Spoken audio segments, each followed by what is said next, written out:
Pelantikan pegawai pemerintah dengan perjanjian kerja atau P3K di lingkungan Pemkab Simalungun, formasi tahun 2023, rampung dilaksanakan. Kepala Badan Kepegawaian Sumber Daya Manusia, Joni Saragi mengatakan P3K formasi tahun ini berjumlah 4.395. Pelantikan dilakukan 4 gelombang demi efisiensi waktu mengingat luasnya Kabupaten Simalungun. Dia menjelaskan pada penerimaan formasi P3K 2023, pelamar berjumlah 7.243 orang.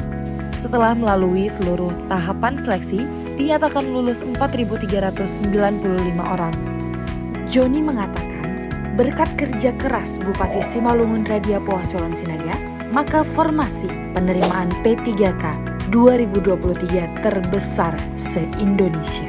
Sekretaris Daerah Esteron Sinaga berharap dengan selesainya pelantikan ini, P3K dapat meningkatkan kualitas pelayanan masyarakat.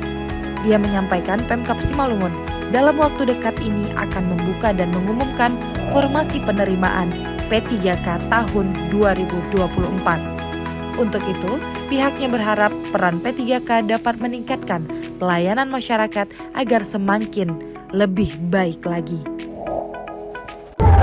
Terima kasih kepada pemerintah Kabupaten Simalungun dan juga kepada Bapak Radiapo Hasoalan Sinaga telah melantik kami menjadi ASN P3K di lingkungan Kabupaten Simalungun.